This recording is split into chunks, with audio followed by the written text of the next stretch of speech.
നമുക്കറിയാം, കുറച്ചു കാലങ്ങളായി HBO, നെറ്റ്ഫ്ലിക്സ് പ്ലാറ്റ്ഫോമുകളിൽ വരുന്ന സീരീസുകളുടെയും സിനിമകളുടെയും പിന്നാലെ പായുകയാണ് നമ്മളെല്ലാവരും. എന്നാൽ നമ്മുടെ ഇന്ത്യയിൽ ഇറങ്ങുന്ന സിനിമകളെ അല്ലെങ്കിൽ സീരീസുകളെ കുറിച്ച് അധികം ആരും ചർച്ച ചെയ്യാറില്ല.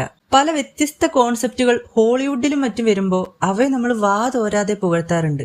എന്നാൽ നമ്മുടെ ഇൻഡസ്ട്രിയിൽ ഇത്തരത്തിലുള്ള പരീക്ഷണ ചിത്രങ്ങൾ വരുമ്പോൾ പലപ്പോഴും അതിന്റെ മുടക്ക് മുതൽ പോലും തിരിച്ചുപിടിക്കാൻ അവയ്ക്ക് സാധിക്കാറില്ല.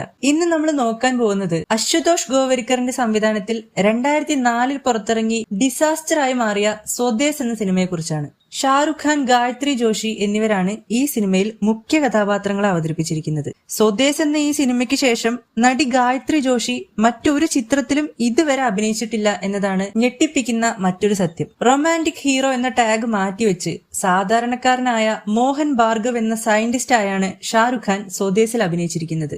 സിനിമയുടെ പ്ലോട്ടിലേക്ക് നോക്കുകയാണെങ്കിൽ, ചെറുപ്പത്തിൽ തന്നെ നോക്കി വളർത്തിയ കാവേരി അമ്മയെ അന്വേഷിച്ചുകൊണ്ട് അമേരിക്കയിൽ നിന്നും ഇന്ത്യയിലെ കുഗ്രാമമായ ചരൺപൂരിലേക്ക് യാത്ര തിരിക്കുന്ന മോഹൻ തന്റെ രാജ്യത്ത് നിലനിൽക്കുന്ന അക്രമങ്ങൾക്കും അനീതികൾക്കുമെതിരെ ശക്തമായി പ്രതികരിക്കാനായി തീരുമാനിക്കുന്നു. തുടർന്ന് അയാളുടെ ജീവിതത്തിലുണ്ടാകുന്ന മാറ്റങ്ങളാണ് സ്വദേശ് എന്ന ഈ സിനിമ നമുക്ക് കാണിച്ചു തരുന്നത്. AR റഹ്മാന്റെ സംഗീതം സിനിമയുടെ ആസ്വാദന നിലവാരം ഒന്നുകൂടി ഉയർത്തുന്നു. ഇന്ത്യയുടെ താഴെത്തട്ടിലുള്ള സംസ്ഥാനങ്ങളിൽ ഇന്ന് നിലനിൽക്കുന്ന ജാതി മത വർഗീയത, അനാവശ്യമായിട്ടുള്ള ആചാരങ്ങൾ എന്നിവയെല്ലാം സ്വദേശ് നമുക്ക് ചൂണ്ടിക്കാണിക്കുന്നുണ്ട്. ഇന്ത്യയുടെ ആത്മാവ് ഗ്രാമങ്ങളിലാണ് എന്ന് പറഞ്ഞ ഗാന്ധിജിക്ക് അശുതോഷ് ഗോവരിക്കർ നൽകിയ ട്രിബ്യൂട്ടായിരുന്നു സ്വദേശ്.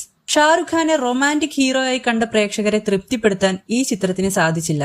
ഇന്ത്യയാണ് ഏറ്റവും വലുത് എന്ന് ലഗാനിലൂടെ പറഞ്ഞു വെച്ച ഗോവരിക്കർ തന്നെ സ്വദേശിൽ ഇന്ത്യ ഒരു മഹത്തായ ദേശമല്ല എന്ന് പറഞ്ഞപ്പോൾ ഓഡിയൻസിന് അത് ഉൾക്കൊള്ളാൻ സാധിച്ചില്ല. 3 മണിക്കൂറും 9 മിനിറ്റും ഡ്യൂറേഷൻ വരുന്ന ഈ സിനിമയ്ക്ക് IMDb കൊടുത്തിരിക്കുന്ന റേറ്റിംഗ് 8.2 ആണ്.